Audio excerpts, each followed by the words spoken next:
আসসালামু আলাইকুম।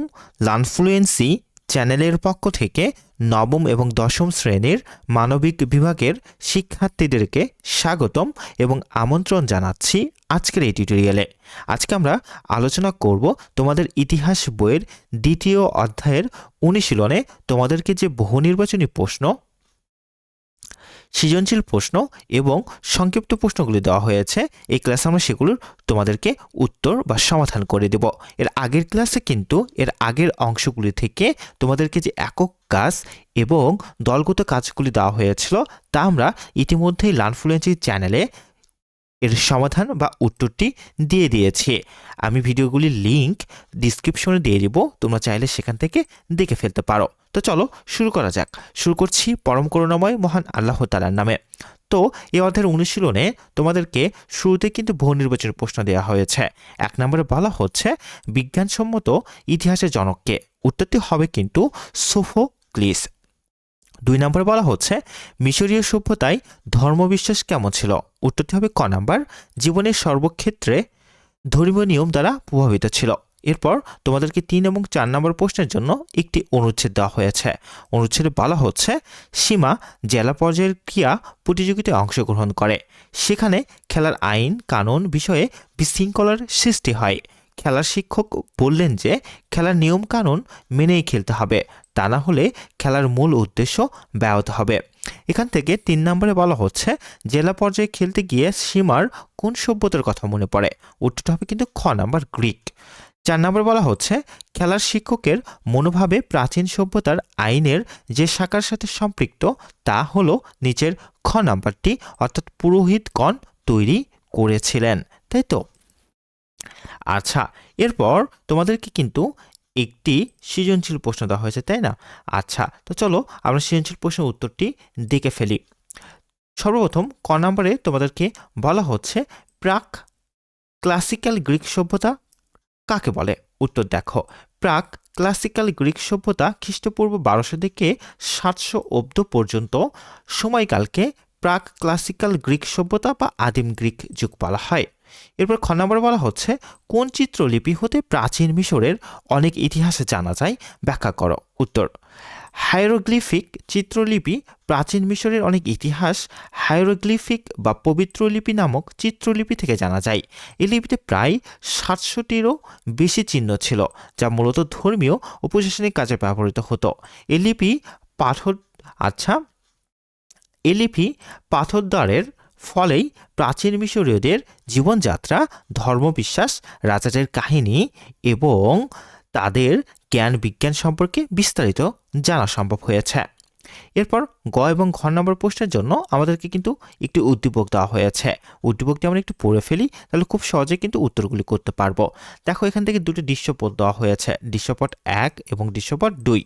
দৃশ্যপট 1-এ বলা হচ্ছে অতিরিক্ত বৃষ্টিতে রাস্তায় পানি জমে যাওয়ায় নোভা পানির মধ্যে পা ডুবিয়ে হেঁটে বাড়ি আসে।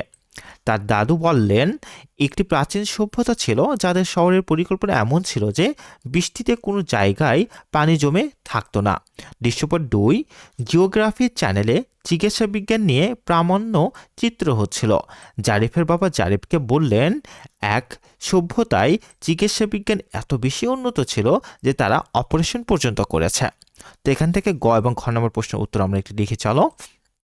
গ নম্বর প্রশ্নে তোমাদেরকে বলা হচ্ছে দৃশ্যপট 1-এ দাদু কোন সভ্যতার শহরের কথা নোভাকে বললেন, ব্যাখ্যা করো। উত্তর, সিন্ধু সভ্যতা। দৃশ্যপট 1-এ দাদু সিন্ধু সভ্যতার শহরের কথা নোভাকে বললেন। এই সভ্যতার অন্যতম বৈশিষ্ট্য ছিল উন্নত নগর পরিকল্পনা, যেখানে রাস্তাঘাট ছিল সোজা এবং পানি নিষ্কাশনের জন্য চমৎকার ব্যবস্থা ছিল।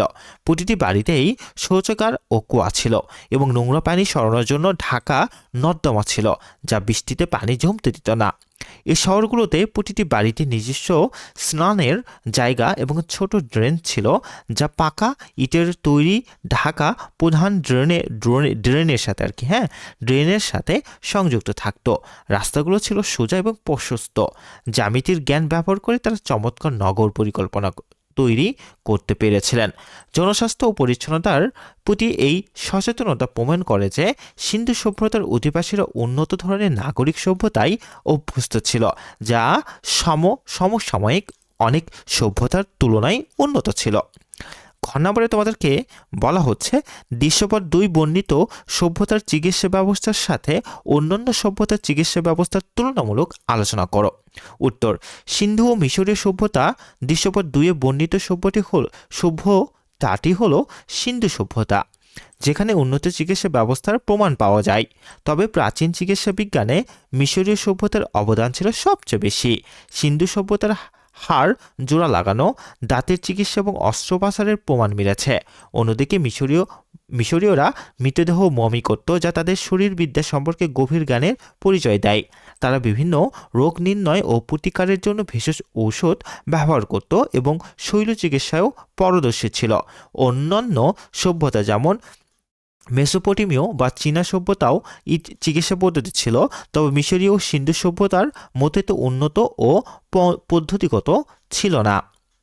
আচ্ছা, তুলনামূলকভাবে গ্রিক ও রোমান চিকিৎসা ব্যবস্থা মূলত মিশরীয়দের দ্বারা প্রভাবিত ছিল, কিন্তু সেখানে শল্য চিকিৎসা সাধারণত শেষ অবলম্বন হিসাবে করা হতো এবং দেহের উপরের অংশ সীমাবদ্ধ থাকত।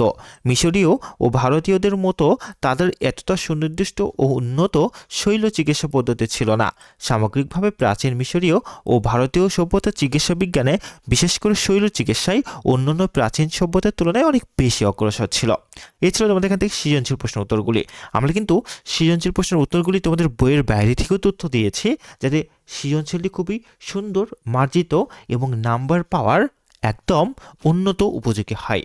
আচ্ছা, আমরা সংক্ষিপ্ত প্রশ্ন উত্তরগুলি এখন দেখে ফেলি। চলো, 1 নম্বর সংক্ষিপ্ত প্রশ্ন বলা হচ্ছে মেসোপটেমিয়ায় সভ্যতাকে কোন ফার্টাইল ক্রিসেন্ট বলা হয়? উত্তর দেখো, মেসোপটেমীয় সভ্যতা টাইগ্রিস ও ইউফ্রেটিস নদীর মধ্যবর্তী অঞ্চলে গড়ে ওঠে। এই অঞ্চলটি অর্ধচন্দ্রাকৃতির এবং নদীর পলিমাটির কারণে অত্যন্ত উর্বর ছিল। এখানে সহজ কৃষিকাজ সম্ভব হওয়ায় মানব সভ্যতার বিকাশ ঘটে। এজন্য এই অঞ্চলকে ফার্টাইল ক্রিসেন্ট বা উর্বর অর্ধচন্দ্র অঞ্চল বলা হয়।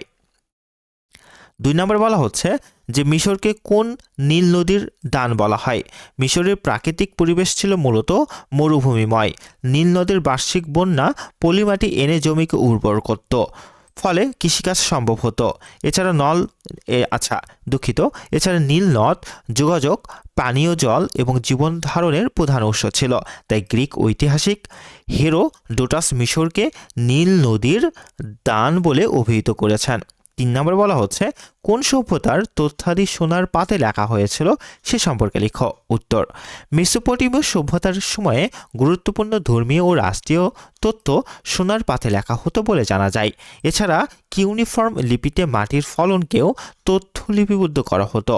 এসব লিখিত নিদর্শন থেকে তাদের প্রশাসন, আইন ও সংস্কৃতি সম্পর্কে ধারণা পাওয়া যায়।